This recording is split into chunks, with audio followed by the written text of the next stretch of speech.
राधे राधे दोस्तों। ईश्वर आप सभी की सभी मनोकामनाएं पूर्ण करे और आप सभी को स्वस्थ और खुश रखे। चलिए कहानी शुरू करते हैं। हमारी आज की कहानी का शीर्षक है कड़वा अतीत। आज दिल जैसे बादलों पर तैर रहा था। हर सांस में कोई अनकहा संगीत था। हर धड़कन एक नई उमंग लिए दौड़ रही थी। नींद तो जैसे ख्वाबों से ही रुठ गई थी। न जाने कितनी बार घड़ी देखी, कितनी बार पर्दे हटाकर सुबह का इंतजार किया। ये वही सुबह थी जिसका इंतजार बरसों से था, जब मेरा बेटा अयान अपने जीवन की सबसे अहम बात मुझे बताने वाला था। रात का खाना निबट ही रहा था कि अयान मेरे कमरे में आया। उसके चेहरे पर झिझक और आंखों में चमक थी। माँ, जरा कुछ बात करनी है आपसे, उसने धीमे स्वर में कहा और अपनी बाहें मेरी गर्दन में डाल दी। मैंने उसके चेहरे की रंगत देखी। शर्म से गुलाबी हुई गालों पर वो मासूम मुस्कान जो बचपन में किसी शरारत के बाद होती थी। तो मिल गई तुझे तेरी दुल्हनिया? मैंने मुस्कुराते हुए पूछा। अगर आप उसे अपनाएंगी तो। उसके लफ्ज़ हवा में कांपने लगे। मैंने उसकी पीठ थपथपाई। तेरी खुशी से बढ़कर कुछ नहीं है मेरे लिए। अब बता भी कौन है वो खुशकिस्मत? काव्या नाम है उसका। अयान की आंखों में एक खास चमक थी। हमने MBA साथ किया है। 2 साल से ज़्यादा हो गए हम एक दूसरे को जानते और समझते हैं, और उसे भी यहीं इसी शहर में एक अच्छी नौकरी मिल गई है। मैं उसकी बात सुनते हुए जैसे समय से पीछे लौट गई। उसकी पहली किताब, पहला स्कूल बैग, कॉलेज में दाखिला और अब ये क्षण। तो कब मिलवाओगे? मैंने सीधे पूछा, लेकिन दिल की धड़कनें तेज हो गई थीं। कल सुबह, अगर आप चाहें तो नाश्ते पर बुला लूं? अरे बुलाने की बात नहीं, जाकर साथ लेकर आओ उसे। पहली बार आ रही है वो इस घर में, अकेले नहीं आना चाहिए उसे, बल्कि तुम लेकर आओ उसे, जैसे दुल्हन को लेकर आते हैं। मैंने उसके बालों में प्यार से उंगलियां फेरते हुए कहा। अयान हंस पड़ा और मेरे माथे को चूमकर चला गया। लेकिन मैं वहीं बैठी रही, नजरें दीवार की ओर टिकी थीं। मन जैसे सालों आगे का सफ़र एक ही रात में तय कर लेना चाहता था। उस रात नींद मेरी पलकों से कोसों दूर थी। करवटें जैसे थक गई थीं और आंखें छत पर टिके सपनों को गिनते गिनते भर गई थीं। हर घड़ी, हर मिनट जैसे एक युग सा लग रहा था। मन में एक ही बात घूम रही थी, काव्या कैसी होगी, कैसी बातें करती होगी, क्या मेरी बनाई चीज़ें उसे पसंद आएंगी, क्या वो मेरे अयान को वैसे ही समझती है जैसे मैं। सुबह के 4 बजे जैसे ही घड़ी की सुइयां पहुंची, मैं चुपचाप बिस्तर छोड़कर रसोई की ओर बढ़ गई। जैसे मेरी रसोई मेरी बेचैनी को समझ रही थी। गैस की आंच पर रखे बर्तनों से उठती खुशबू, मसालों की खुशबू में बसी मेरी उम्मीदें, हर व्यंजन में जैसे मैं अपनी ममता भर रही थी। पूरे घर में हलवा, पूड़ी, कचौड़ी, ढोकला, पनीर टिक्की, सब कुछ एक साथ महकने लगा था। रसोई जैसे त्योहार की गवाही दे रही थी। सुबह 7 बजे अयान किचन तक आया। उसकी आंखों में नींद थी और आवाज़ में हैरानी। माँ, आप रात भर बनाती रहीं क्या? ये क्या कर दिया आपने? पूरा घर किसी शादी की तरह महक रहा है।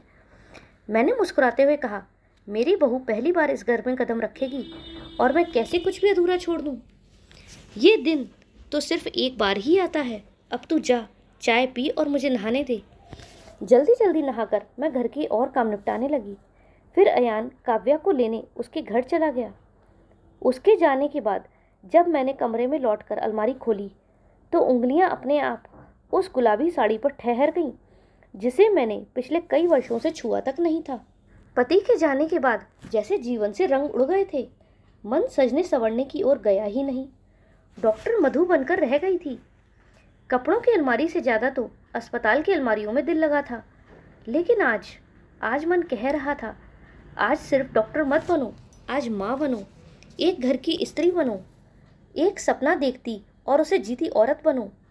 धीरे धीरे मैंने साड़ी पहनी, साथ ही पहना डायमंड का वह छोटा सा सेट और उसके वह प्यारे से छोटे से टॉप्स जो रमन बहुत ही मन से हमारी शादी के एनिवर्सरी पर लेकर आए थे।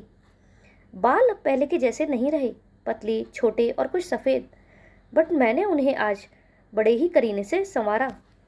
आईने के सामने खड़ी हुई तो लगा वर्षों बाद जैसे कोई औरत मुझ में से झांक रही है। सजी हुई, थोड़ी घबराई हुई, पर आंखों में नमी और मुस्कान दोनों लिए। आज घबराहट थी अपने बेटे की पसंद से मिलने की। क्या उसे मैं पसंद आऊंगी? या वह मुझे पसंद आएगी? क्या हम तीनों मिलकर परिवार को पूरा कर पाएंगे? यही सब बातें सोचकर मन घबरा रहा था, लेकिन एक माँ का मन कह रहा था कि उसे अपने बेटे की पसंद पर पूरा विश्वास है। मैं इधर तैयार हो रही थी और उधर आयान काव्या को लेकर आ गया। मैं तो बीती यादों को सोचती ही रह गई कि इतने में डोरबेल बजी। मेट ने जाकर दरवाज़ा खोला। तभी आयान जल्दी जल्दी तेज कदमों से चलता हुआ मेरे पास आया और बोला, माँ बाहर चलो, काव्या आ गई। मैं खुशी के मारे आयान के साथ लगभग दौड़ती सी चली आई। ड्राइंग रूम में जाकर देखा तो सोफे पर काव्या बैठी हुई थी। वो शांत चेहरा, बड़ी बड़ी बोलती आंखें, होठों पर एक शालीन मुस्कान। लेकिन जैसे ही मेरी निगाहें उसके चेहरे से टकराईं, मेरे भीतर कुछ ठहर सा गया। बरसों पहले इस चेहरे का एक राज जो मैं कब का दफन कर चुकी थी, बस उसे देखते ही फिर से याद आ गया। मैंने तो सोचा था अब इससे दोबारा कभी मुलाकात नहीं होगी, पर किस्मत ने इसे मेरे बेटे की मोहब्बत बनाकर मेरे सामने लाकर खड़ा कर दिया। मेरे पैरों के नीचे से ज़मीन खिसकने लगी। अयान की आवाज़ें अब कहीं दूर से आती लग रही थीं।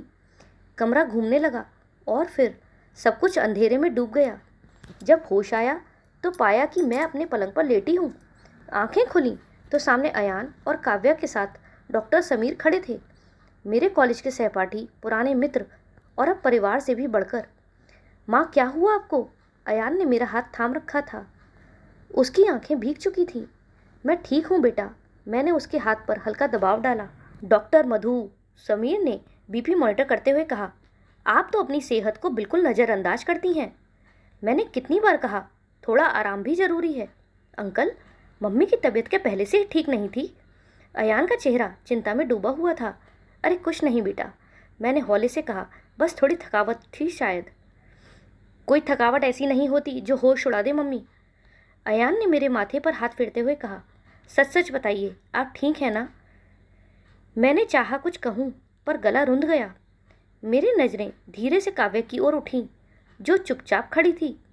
उसकी आंखों में कुछ जानने की बेचैनी थी और शायद कोई डर भी। डॉक्टर समीर ने सब कुछ समझते हुए मेरी ओर देखा। उनकी नज़रों में सवाल नहीं था, बल्कि एक समझ थी, शायद एक पुराना राज जो अब खुद को फिर से जिंदा करने को मचल रहा था।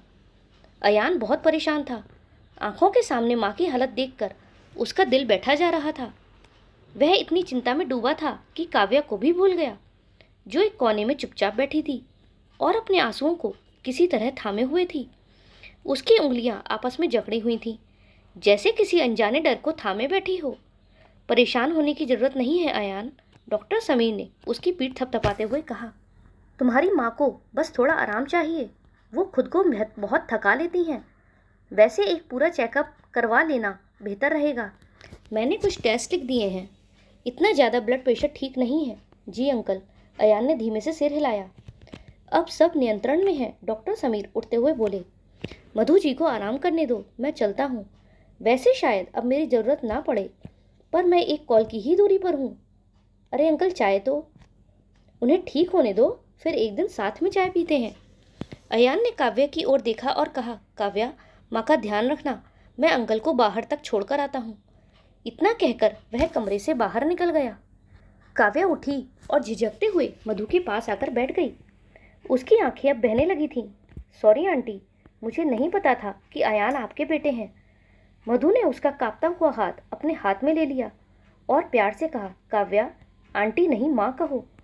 बस इतना सुनते ही वह खुद को संभाल नहीं सकी। वह फुफक पड़ी और अपना सिर मधु के सीने पर रख दिया। मधु ने उसकी पीठ सहलाते हुए उसे अपने आंचल में समेट लिया और तभी एक धुंधलाता हुआ अतीत मधु की आंखों के सामने उभरने लगा। लगभग 8 साल पहले की बात थी। वह अपने क्लिनिक में बैठी मरीजों को देख रही थी कि एक दंपति अपनी 17-18 साल की बेटी को लेकर वहां पहुंचे। बच्ची दर्द और घबराहट से कांप रही थी। उसने अपने हाथ की नस काट ली थी और बस एक ही बात बार बार कह रही थी, मुझे इंजेक्शन लगा दीजिए, मुझे मार दीजिए, मुझे नहीं जीना है। उसके पिता की आंखों से आंसू रुक नहीं रहे थे। कांपती आवाज़ में उन्होंने बताया, हम एक रिश्तेदार के गृह प्रवेश में गए थे। बेटी का ट्यूशन टीचर आने वाला था तो वह घर पर ही रुकी रही। हमें क्या पता था कि वो जिस शिक्षक का इतना सम्मान करती थी वही दरिंदा बन जाएगा। मधु की आंखों में आंसू आ गए थे, लेकिन डॉक्टर के तौर पर नहीं, एक माँ के तौर पर। उस दिन पहली बार उसने जाना कि एक मासूम की आत्मा टूट जाए तो शरीर को दवा नहीं, ममता चाहिए होती है। और आज 8 साल बाद वही टूटी आत्मा एक बार फिर उसकी गोद में सहारा ढूंढ रही थी। तभी डॉक्टर मधु के कानों में उसके माता पिता के शब्द गूंजने लगे। हम पुलिस के पास नहीं जाना चाहते, डॉक्टर मधु, उस व्यक्ति ने भर्राई आवाज में कहा। उस हैवान को तो कुछ नहीं होगा, पर हमारी बेटी बदनाम हो जाएगी। हम इस परीक्षा के बाद शहर छोड़ देंगे, कृपया हमारी मदद कीजिए। मैं उनकी पीड़ा महसूस कर सकती थी, क्योंकि मैं इस दर्द से अपरिचित नहीं थी। मेरी कॉलेज की सबसे करीबी दोस्त की बेटी, उसके साथ भी कुछ ऐसा ही हुआ था। वो मेरी सबसे अच्छी सहेली थी और उसकी बेटी मेरे लिए बेटी जैसी ही थी। उन्होंने कानून का सहारा लिया, केस दर्ज करवाया, लेकिन पुलिस, कोर्ट, थाने और सबसे बढ़कर समाज की जहरीली निगाहें उस बच्ची को अंदर ही अंदर तोड़ गईं। और एक दिन, एक खामोश दोपहर में वह पंखे से लटक गई। मैंने अनवी, हाँ, मैंने उस बच्ची का मेडिकल नाम अनवी रखा था, को सिर्फ दवाएं नहीं दी थीं, उसका हर घाव सहलाया था। वह जब डरती, अपनी माँ का हाथ पकड़कर मेरे पास आ जाती। धीरे धीरे उसने खुद आना शुरू किया।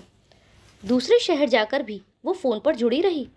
एक दिन मैंने उससे कहा, बेटा, अब तुम 12वीं पास कर चुकी हो, शारीरिक और मानसिक रूप से स्वस्थ हो। अब जरूरी है कि तुम इस हादसे को भूलो और उसके लिए मुझे भी भूल जाओ और अपनी पढ़ाई फिर से शुरू करो। वह कांपती हुई बोली, आपको तो मैं कभी नहीं भूल सकती। आप मेरी दूसरी माँ हैं। मेरी माँ ने मुझे जन्म दिया, पर आपने मुझे जीना सिखाया है। मैंने उसकी हथेली थाम ली। अगर माँ कहती है तो माँ की बात भी मानो। भूल जाओ सब कुछ और पढ़ाई को अपना लक्ष्य बनाओ, कुछ बन जाओ। उसके बाद फिर शादी करना, और हाँ, जब शादी करोगी तो ज़रूर बताना, मैं आऊँगी। शादी? उसकी आंखों में व्यंग और दर्द मिला हुआ था। मुझसे कौन शादी करेगा? तुमने क्या कोई अपराध किया है? मैं बोली, ये पाप पुण्य की बेड़ियाँ औरतों को कैद करने के लिए गढ़ी गई हैं। तुम एक आम लड़की की तरह जियोगी, शादी करोगी, अपना घर बसाओगी। बस इस हादसे के बारे में किसी से मत कहना। मैंने तुम्हारी मेडिकल फाइल में तुम्हारा असली नाम नहीं लिखा है। वहाँ तुम अनवी हो। असली नाम से आराम से जियो। और आज 8 साल बाद वही अनवी मेरे सामने थी, काव्या के रूप में। बेटे की आवाज़ ने मुझे अतीत की गहराइयों से खींचकर वापस वर्तमान में ला खड़ा किया। माँ, इसे क्या हुआ? काव्या को रोते देख अयान ने पूछा। अयान की चिंतित आंखें काव्या पर टिकी थीं। मैंने उसके सिर पर प्यार से हाथ फेरते हुए जवाब दिया, मुझे इस हालत में देखकर डर गई है, क्योंकि पहले भी इसके परिवार में ऐसा ही कुछ घटित हो चुका है। अयान ने मेरी ओर देखा, फिर हल्की मुस्कान के साथ कहा, और इसी वजह से ये आपसे पहली ही बार में इतना जुड़ाव महसूस कर रही है। काव्या धीरे से सिर उठाकर अयान को देख रही थी, एकटक, जैसे उसकी आंखें कुछ कहना चाहती हों, लेकिन शब्द नहीं मिल रहे हों। अयान बोला, ऐसा करो काव्या, अब माँ के सही होने की खुशी में तुम माँ के लिए चाय बना कर लाओ, और जो बच जाए उनमें से थोड़ी मुझे भी दे देना। कमरे का वातावरण अचानक हल्का हो गया। तनाव की जगह अब मुस्कुराहटें थीं। उन्होंने मुझे सहारा देकर तकिए से टेक लगाई और मैं चाय का कप थामे बैठ गई। चाय की चुस्की लेते हुए मैं काव्या की ओर देखकर मुस्कुराई। चाय तो तुमने बहुत अच्छी बनाई है, रसोई में तो तुम पास हो गई, लेकिन एक और परीक्षा अभी बाकी है। काव्या और अयान ने एक दूसरे की ओर देखा। अयान थोड़ा झिझकते हुए बोला, माँ, आपको कोई ऐतराज़ तो नहीं है? अरे नहीं नहीं, बिल्कुल नहीं, मगर अभी तुम अपने कमरे में जाओ, मुझे काव्या से अकेले में कुछ बात करनी है, उसके बाद तुम्हें बुला लेंगे। जी। अयान ने काव्या की ओर देखा। उसकी आंखों में आश्वासन था और वह बाहर चला गया। अब काव्या की आंखें सीधे मेरी आंखों से जुड़ी थीं। काव्या, मुझे तुमसे एक वादा चाहिए। उसकी आवाज़ भीगी थी।